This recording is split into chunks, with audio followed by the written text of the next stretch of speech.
Hey there everyone, welcome back to another Game Vault video. As always, I'm Cat the Beefy with the Game Vault. Want to wish you guys a happy Thanksgiving if you celebrate that here in the US. If not, then, well, it's another Thursday for you, and we've got another story. And this one's kind of gross, so let's cue up the music and we'll get right to it.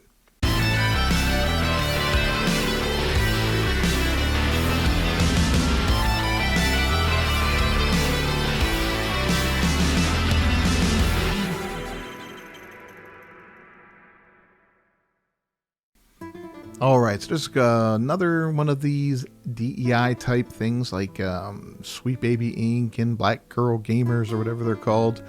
Games for Diversity is exposed for pushing culturally divisive content in video games to children, and a Sweet Baby Inc. connection is uncovered. So, I warned about this, a long time ago. I'm like, it's eventually they're going to come for the kids. This is the way it always goes. They kind of edge their way in from the outside, and eventually they go for the children. And that's the way it always seems to work with these kind of things. The end game seems to always be going for the kids, and it's disgusting. It's repulsive, and it's predictable, unfortunately. So let's read this and take a look at it and talk about it. It's not secret that the gaming industry has become inundated with companies that solely exist to push DEI and woke values to a new generation of gamers. We've seen this over and over again, from Sweet Baby Inc. to Black Girl Gamers and beyond.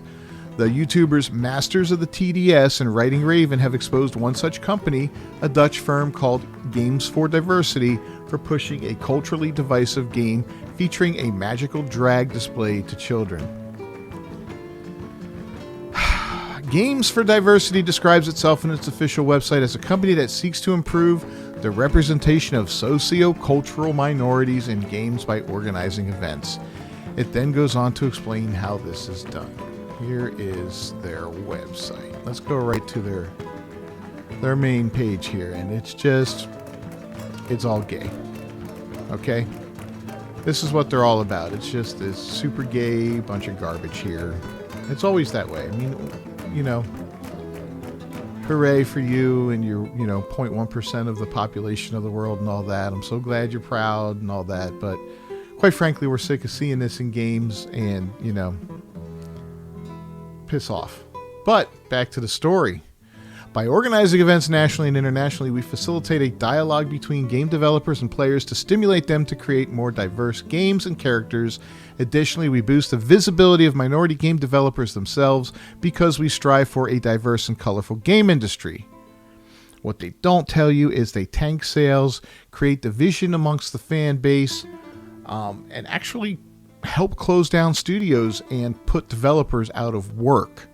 But, that's just a little side things that they do. The company connects developers with gamers to create DEI-centric games that push very specific narratives pertaining to gender, pride values, immigration, and more. The company holds game jams in which developers and gamers come together to compare thoughts and ideas before ultimately developing a game. And here's a little screenshot from them. I mean, we'll look here. Integration is child's play. Right here, they're targeting kids. I mean, they talk about just different stuff here. A pillow game in which two players make bizarre poses to earn points. Smick smack. Just weird, different little things that they do. I mean, it is what it is. I mean, more power to them and all that, but keep kids away from that crap. They don't need to be exposed to all this pride nonsense. It corrupts them. They don't need to be exposed to weird, deviant perversions and sexualities, guys. Let kids be kids. You can't have kids of your own. Don't corrupt normal kids. It's gross. It's disgusting, and it should be illegal, quite frankly. Anyway, in a recent video on the Gothic Therapy YouTube channel, Master of the TDS and Writing Raven showed clips that Games for Diversity released from a jam in which the developers helped a drag performer who goes by Amanda Sparks create a side-scroller mobile cartoon adventure called Amanda Sparks in the Shade Forest. The game is described in its write-up on Kotaku, of course, as a fabulous, free and fun 90s-inspired platformer game for Android, iOS, and PC. The player takes on the role of a drag enthusiast, Amanda Sparks, to survive the Shade Forest and rescue her friends from the evil hands of the Hypocritics gang. God, can you get any more cringe than that? Despite being advertised for Android and iOS, the game doesn't appear to be currently available for either platform. It can, however, still be downloaded for free on PC. With the power of her kisses, the fierce Amanda must defeat enemies, save Go-Go Boys, drag and collect money to become even stronger, the official write-up says.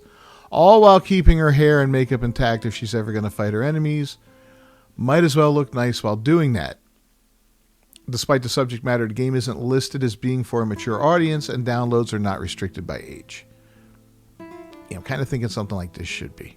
That means a percentage of this game's target audience is children. In the game, kids can take on a role of the drag performer to kiss enemies and turn them into cash. The goal is to rescue large men in their underwear.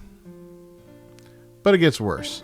The game also The game also features the ability to purchase unlicensed outfits inspired by children's characters like Mario, Pikachu, and Sonic the Hedgehog, again, attempting to reach a younger, minor demographic by offering familiar costumes. So a couple days ago, I pissed off the internet by talking about how soft gamers have become and how they've become such prudes and all that, right? And it's funny because they get prudish about the weirdest things, right? Like Stellar Blade and the outfits that Eve wore in there. Things of that nature, right? Some fan artwork over a game called, I don't even remember the name of the game now. What was it? Mouthwashing? Yeah, Mouthwashing. And they try, they're like, oh, she was a victim of SA and all that. And I get it, that's fine. But still, they went crazy over it. But this is the stuff that that same quote unquote side of the aisle condones. And this is gross. This is targeted at children. If you want to be offended at something, or you want to, try to stop something, try to stop stuff like this that's, being marketed to children, or if it's not even being marketed to children, it's being offered to them without restriction, right?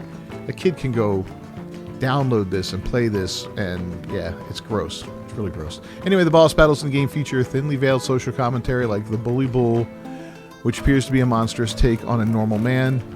The player can then bitch slap the boss with a special move. As seen in the image below, the expletive is censored in the game, likely to avoid a mature rating, which would prevent the developer from marketing the title to children. Oh, okay. Master of the TDS then points out that on the official press page for Games for Diversity, there's a write-up in which the company chairman Menno Dean is highlighted and praised as a game changer by GamesIndustry.biz. This is a company that at one point employed Sweet Baby Inc. co-founder and CEO Kim Belair. God, she just keeps popping up like a bad penny, man. She's such a pig. It's also run by the Powell Group, a company that recently entered into a partnership with Sweet Baby Inc. Well, now. Then deleted all mention of the narrative consultancy firm from their website and LinkedIn when called out on it. So that was a short-lived little run there. They're still working together. They just hid it. They swept it under the carpet there, but they're still working together because they got embarrassed by it and called out by it. What an incestuous group of people this is, right? Oh God, it's so nasty. Anyway, in other words, the world of DEI companies is a lot smaller than we might think, and there always seems to be some connection to Sweet Baby Inc. and Kim Belair whenever this happens. I wonder if there's any connection to that, Master of the TDS said sarcastically to end the Gothic Therapy video. I don't know. Anyway, in a conversation with that Park Place, Master of the TDS expanded on that thought. Evidence points to Sweet Baby Inc. more often than not, the YouTuber said. And for such a small, insignificant company that doesn't do what we think it does, it's odd how they keep turning up. How do you think about this company marketing adult content to children? Sound off with your thoughts and let us know. Yeah, let me know down in the comments what you think about this. It's pretty freaking gross. We'll take a look around their website here. They've got, all their little rainbow pride events and stuff like that. They got their game jams here that they talk about. 2018, 2019.